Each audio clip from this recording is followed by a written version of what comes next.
تو لہٰذا ایران کو بھی سمجھ ہے کہ یہ سارا ہو کیا رہا ہے. وہ بیوقوف ہوتے تو جنگ نہ ہار جاتے. وہ قوم پڑھی لکھی بھی نہ ہوتی, بیوقوف ہوتی, بوٹ پالش کرنے والی ہوتی, تو وہ کب کی لیٹ نہ جاتی, یہ جرنیل بک نہ جاتے, یہ سارے بھاگ نہ جاتے, یہ امریکہ کا گرین کارڈ لے کے وہیں پہ پناہ نہ لے لیتے. 99% فیمیل کا لٹریسی ریٹ ہے, تعلیم یافتہ ہیں. 94% اوورال وہاں کے لوگ تعلیم یافتہ ہیں, پڑھے لکھے ہیں. 9 کروڑ کی آبادی ہے. 60% PhD پولیٹیشین ہے. وہ بات بھی کرتے ہیں تو طریقے سلیقے سے کرتے ہیں, بونگیاں نہیں مارتے, جھوٹ نہیں بولتے. تو اب ایک طرف آپ فورسز بڑھا لیں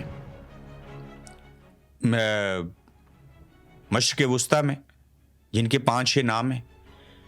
آپ ابنائے ہرمز کی ناکہ بندی کر دیں, آپ جہاز کو اغوا کر لیں, جیسے آپ نے فرانس کے اوپر, جاپان کے اوپر بم مارے تھے, جرمنی میں مذاکرات کر رہے تھے, ادھر بم مار دیے تھے. پوری دنیا میں 9 ایٹمی قوتیں ہیں صاحبو, ان 9 میں سے واحد امریکہ جس نے 2 بار ایٹمی بم دھماکے کیے ہیں دوسرے ممالک کے اوپر.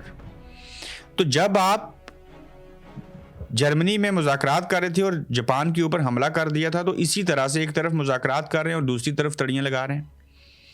تو اب کی بار جو جنگ ہوگی یقیناً ایک نہ ایک دن تو یہ ختم ہوگی. کوئی ایٹم بم نہیں چلا سکتا مائیکل حال, چلائے گا سارے مارے جائیں گے. اور اس کا نقصان کس کو ہوگا؟ اب کی بار ایران کے اوپر جب حملہ ہوگا نا, چھوٹا موٹا یا جیسا بھی, اس نے ان تمام جگہوں کے اوپر لگاتار سٹرائک کرنی ہے. اور یہ اسلامی ملک زد میں آئیں گے. کون؟ سعودی عربیہ, بحرین, کویت, UAE, قطر نے تو ہینڈز اپ کر دیا ہے. تو انہیں کون بچائے گا؟ تو لہٰذا امریکہ کو وکٹری سپیچ دینی ہے, ڈونلڈ ٹرمپ کو للکارنا ہے, بتانا ہے دیکھو میں جنگ جیت گیا. اس کے لیے 2 نقطے ہیں, یورینیم والا معاملہ, ابنائے ہرمز والا معاملہ. ان دونوں میں سے کوئی ایک بات مان لیں اور وہ ثابت کریں کہ دیکھیے یورینیم لے لیا. اب دیکھیں نا, پہلے روس نے کہا ہمیں دے دیں, امریکہ کہتا ہے نہیں اسی کے پاس ٹھیک ہے. اب وہ کہتے ہیں اس کو نا نکارہ بنا دیں. ایران کہتا ہے نہیں 5 سال کے لیے ہم ایٹمی قوت نہیں بنیں گے. امریکہ کہہ رہا ہے 20 سال کی نہیں بنے. اب بات سننے میں آئی ہے 15 سال کے اوپر طے ہو جائے گی. میں کہتا ہوں ایران کہے 100 سال نہیں بننا. وہ جب بنا لیں گے تو کوئی امریکہ روک سکتا ہے, جیسے پاکستان کو نہیں روک سکے. تو جب کرنے پہ آئیں تو سارا کچھ ہو جاتا ہے. لیکن ایران کے ساتھ ایک طرف مذاکرات اور دوسری طرف منافقت کون کر رہا ہے؟ امریکہ کر رہا ہے. تو اب یہ ڈیلیگیشن کون کون سے پہنچے ہیں تھوڑی دیر میں پتہ چل جائے گا, وہ بھی آپ کے سامنے چیزیں رکھیں گے. لیکن واضح طور کے اوپر بیان آیا, جس کی پوسٹ بھی ہمارے پیج کے اوپر آپ نے دیکھی ہوگی, کہ ایرانی وفد امریکہ سے مذاکرات کے دوسرے دور کے لیے پاکستان نہیں جائے گا. ترجمان ایرانی وزارت خارجہ نے افیشل بیان دیا ہے باضابطہ طور کے اوپر. تو اب پاکستان اور امریکی وفد بیٹھ کے نا سیکیورٹی کے بہترین انتظامات ہیں اس میں مذاکرات کریں. ایران کو بھی پتہ ہے کون کیا کر رہا ہے. ایسے مذاکرات نہیں ہوتے ایک طرف فوجیں لے کے آئیں, دوسری طرف جہاز اغوا کریں, تیسری جانب دھمکیاں لگائیں, چوتھی طرف مذاکرات کریں. اور اس چیز میں جس نے 168-170 بچوں کو نہیں چھوڑا, وہ امریکی فورسز کیا ایرانی قیادت کو چھوڑیں گی؟ وہ تو موقع کی تلاش میں ہیں.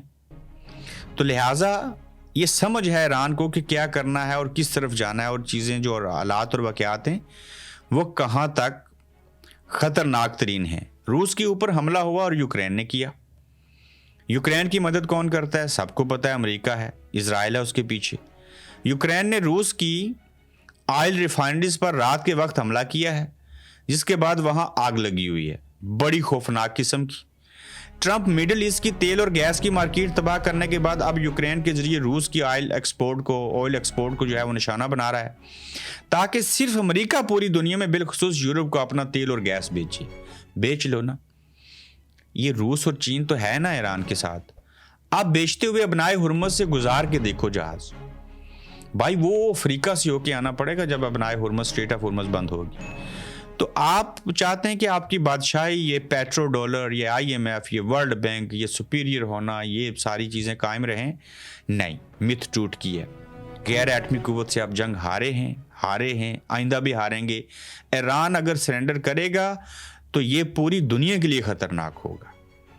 تو جس کے پاس ایٹم بم ہے اس کو تو ویسے بھی دلیر ہو جانا چاہیے کہ امریکہ اتنا شاہ بہادر نہیں ہے جیسے لوگ سمجھ رہے تھے.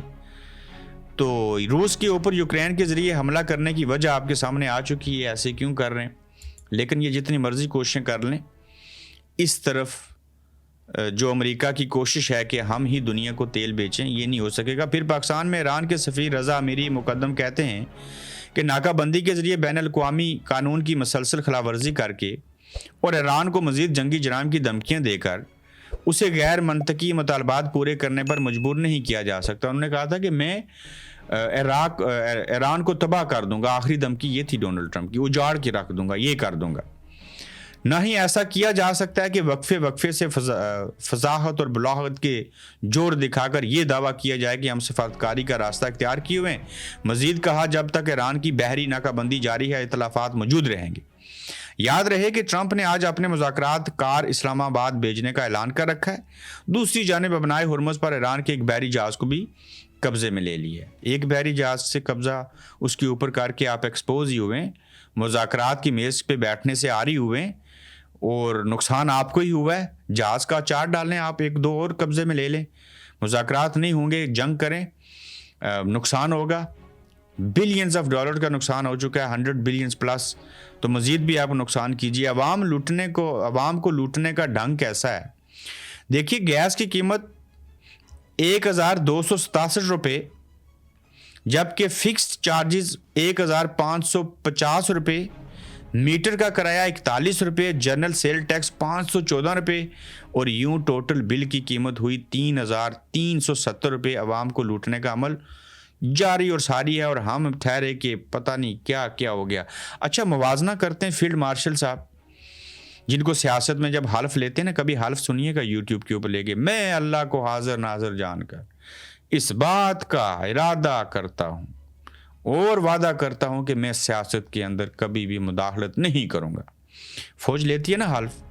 اب کہتے ہیں جی کہ فیلڈ مارشل صاحب بڑے پاپولر ہو گئے عمران خان کے مقابلے میں. میں کہتا ہوں اس کو بھی اڈیالہ جیل سے نکالیں، ان کو بھی وردی پہنائیں، سڑک پہ چھوڑ دیں دونوں کو اکیلا، اور دیکھیں لوگ کس کو ملنے آتے ہیں. میں کہتا ہوں ایک جلسہ ہی نہ رکھ لیں، تمام پاکستان کی سیاسی پارٹیاں ایک طرف، فوج بھی ان کے ساتھ ہو جائے، عمران خان کو ایک طرف رکھیں، کر لیں مقابلہ.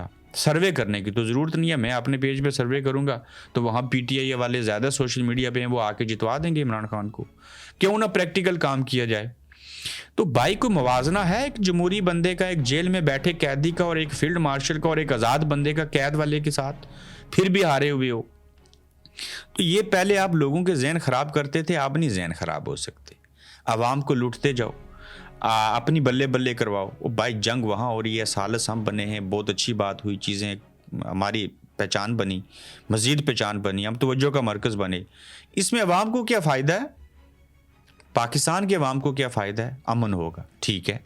اب تو جب سے جنگ جاری ہے، بلکہ لوگ دعائیں کرتے ہیں کہ یہ اللہ کرے مذاکرات ہوتے رہیں، جنگ جاری رہے.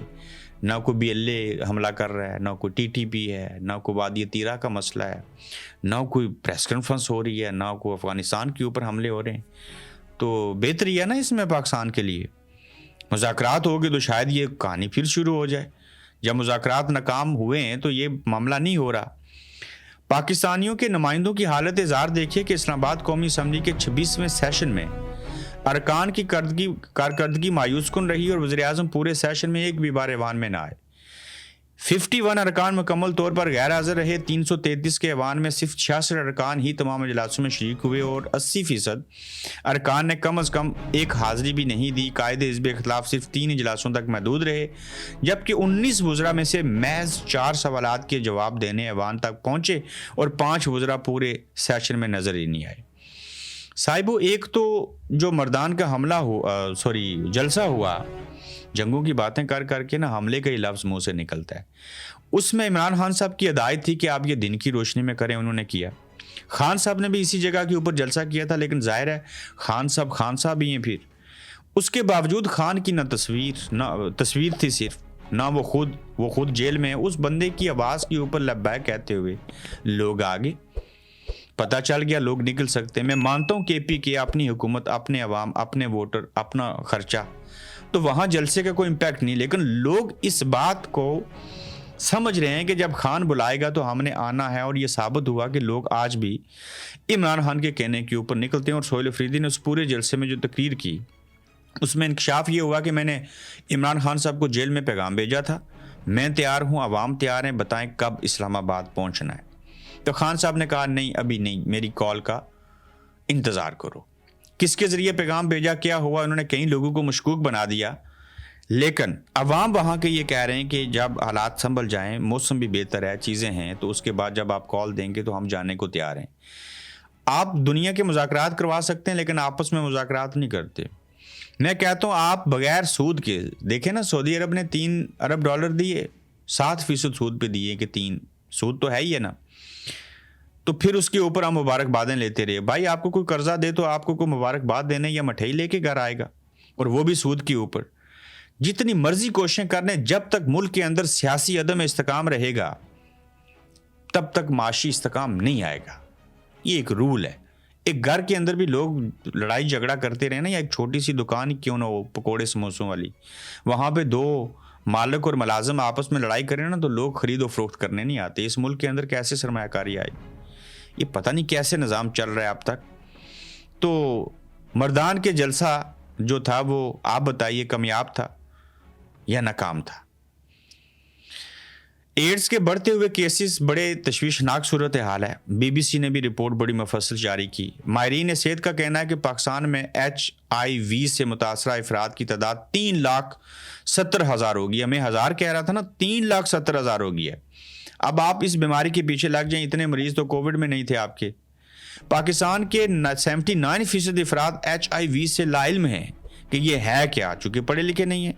انہوں نے احتیاطی تدابیر اختیار کرنے کا مشورہ دیتے ہوئے کہا کہ بلڈ بینک کی نگرانی میں اور خون کی مکمل سکریننگ یقینی بنائی جائے، اور غیر محفوظ انجیکشنز کے خاتمے اور انفیکشن کنٹرول کو مؤثر بنانے کی ضرورت ہے، اور فوری اقدامات نہ کیے گئے تو صورتحال سنگین ہو سکتی ہے۔ دنیا اخبار سے یہ ہم نے خبر لی ہے۔ مجھے خود یہاں سے ڈاکٹر طاہر لون صاحب ہیں، انہوں نے بتایا کہ ابرار آپ اس کے اوپر ضرور بات کریں، یہ بڑا اہم معاملہ ہے کہ ایک ہی سرنج، ایک ہی انجیکشن بار بار ری یوز کرتے رہے۔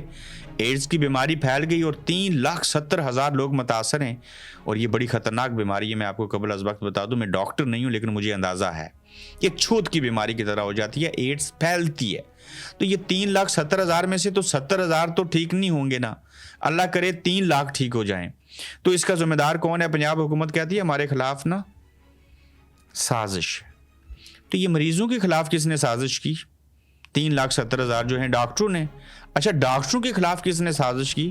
مجھے لگتا ہے وہ ٹیکہ سرینج جو ہے نا بے جان ہوتی ہے، اس کے خلاف بھی سازش ہوئی ہے۔ وہ خود سے اٹھی ہے اور جا کے مریضوں کو نا اس نے خود ہی ٹیکہ لگا دیا، ٹیکے نے۔ ہر چیز میں کیڑے نکالتے ہیں، انکاری ہوتے ہیں، اپنے اوپر ذمہ داری نہیں لیتے، بس جہاز رکھیں، گھومتے جائیں، گھماتے جائیں، عوام کو پاگل بناتے رہیں۔ صاحب اپنا خیال رکھیے گا، اپنا فیڈ بیک دیجیے گا، تو دوسرے ایپیسوڈ میں انشاءاللہ آپ سے پھر ملیں گے۔